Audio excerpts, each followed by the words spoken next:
Atlanta police got a call of someone shot inside a car in northeast Atlanta. A witness told officers when the driver didn't pull off at the green light, he became suspicious to see if he was okay. That's when he found blood inside the car.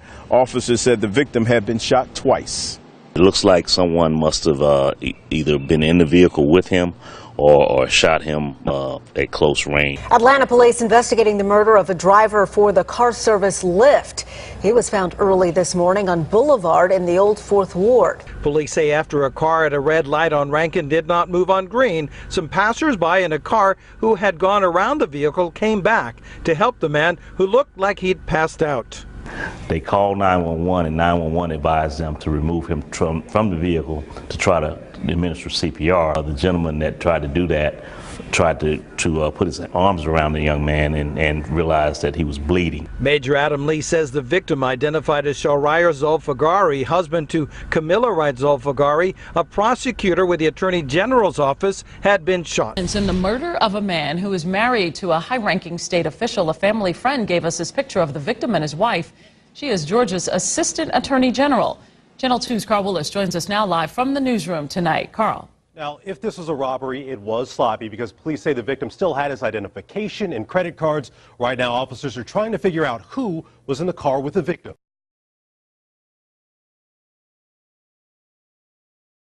Carl. Now, if this was a robbery, it was sloppy because police say the victim still had his identification and credit cards. We don't have any indication that he was robbed. He still had his identification, and I believe he still had credit cards. I mean, it's a mystery as to why someone would harm him. We begin with this mysterious death of the state prosecutor's husband. He was found shot inside of his car early this morning in Midtown.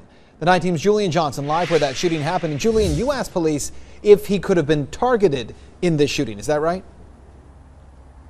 Ben, that is right, and they tell me that the fact that he could have been targeted is still something that they're looking at. But we do know that the victim here, Shariar Zulfagari, was a Lyft driver. Now, if this was a robbery, it was sloppy because police say the victim still had his identification and credit cards. Right now, officers are trying to figure out who was in the car with the victim.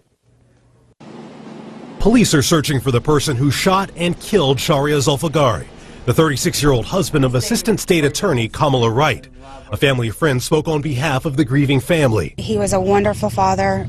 He was a wonderful husband, and this is very tragic. Atlanta police say Zulfagari was working as a driver for Lyft, a ride-sharing company.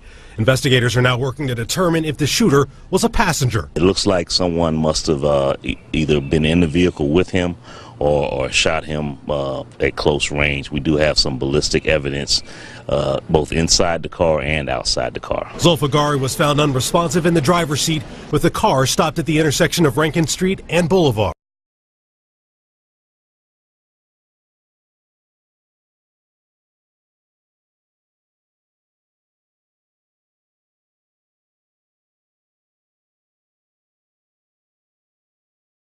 Zulfagari's wife investigates and prosecutes sex trafficking cases for the Attorney General's office. Thank you all for coming today.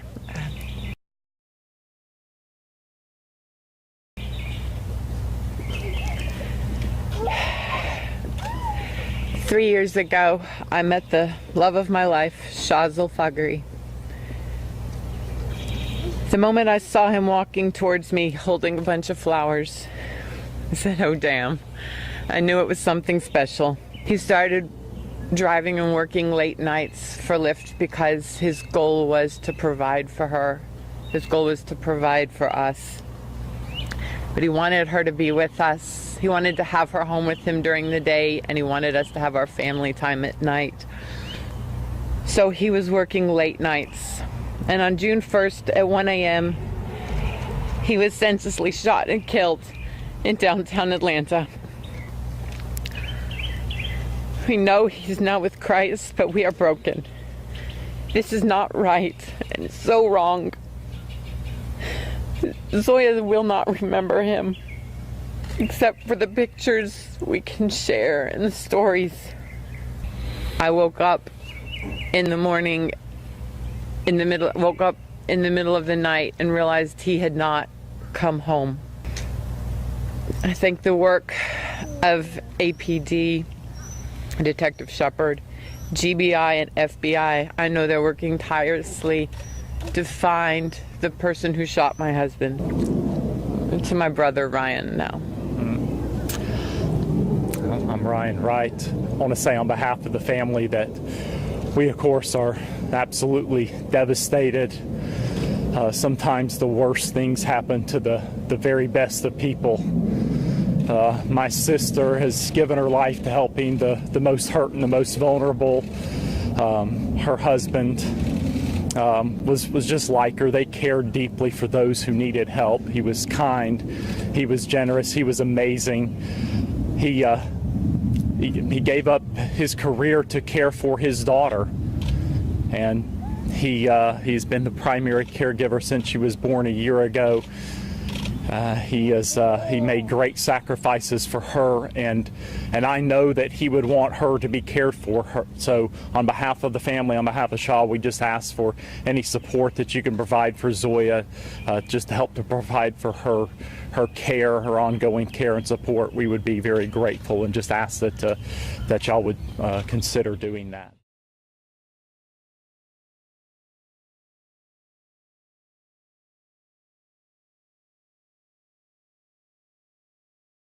Investigators have identified the mother and daughter who were found dead in an SUV on the Turnpike last week. That story tops our morning rush. The victims are 46-year-old Latifah Lincoln and 3-year-old Max Mila.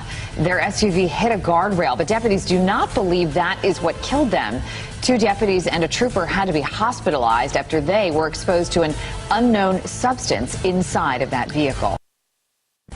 And our top story tonight, 2 people dead on the Florida Turnpike. Florida Highway Patrol coming upon a crashed car this afternoon on the busy roadway in Osceola County, and they discovered 2 bodies inside. The story gets even stranger than that. 2 deputies and an FHP trooper were treated at the hospital after they were exposed to an unknown substance that was apparently inside that car. Sky Fox was over the scene. You can see a bunch of items that were removed from that car as firefighters responded. This case now turned over to the Osceola County Sheriff's Office. Tiffany Teasley live tonight with more on the investigation. What have they been able to find out, Tiffany? Well, earlier today, hundreds of drivers had to get off at this exit here on the Turnpike. Fortunately, it's back open tonight, but as you mentioned, now the Osceola County Sheriff's Office is investigating the incident. 2 people are dead tonight, but a mystery still remains as to how they died in their car along the Florida Turnpike. Their bodies were found just after 3 o'clock this afternoon. This was the scene earlier today after investigators said an FHP trooper found the white vehicle on the Turnpike near Kenansville in Osceola County, with 2 people dead inside. Deputies say the car had minor damage after it hit a guardrail in the median, but it's unclear how the 2 victims died. Osceola County hazmat crews were called to the scene after 2 deputies and an FHP trooper had to be taken to the hospital after being exposed to an unknown substance inside the vehicle. You can see crews pulled out several items from the car to try and figure out the source. Fire crews are now trying to determine what that substance was. Troopers shut down traffic on the Turnpike for nearly 2 hours to ensure the safety of the public. And tonight, the medical examiner's office is trying to determine the cause of death of those 2 victims who have yet to be identified. Fortunately, the 2 deputies and that trooper have been released from the hospital.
Hours before she was killed, the 22-year-old rising pop star was all smiles, posting this video online urging fans to come see her sing. We are at the Plaza Live. Please come out. Bye. After the concert, she signed autographs for fans inside. Around 10:30, police say 27-year-old Kevin Loibel of St. Petersburg walked up to her and shot her. He was armed with 2 handguns, 2 fully loaded magazines, and a large hunting knife.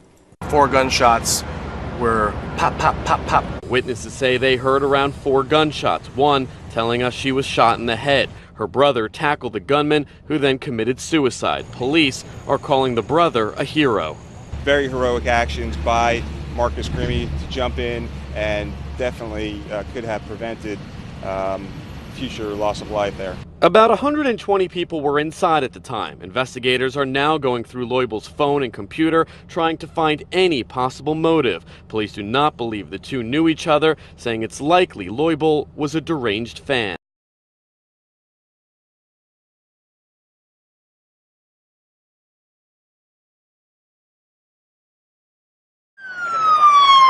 My son was in there with his boyfriend and 2 other guys. They heard about 20 shots. Get out of here. Oh my God, dude. That went bam, bam, bam, bam. People screaming and falling. Everybody was running. I got a text message from my daughter and my 2 nieces. Please come and get us. Please come get us out because he's about to kill us.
This is CBS 2 News at 5. A short time after blowing out the candles on his own birthday cake, a well-known singer is shot outside his Southwest Side theater.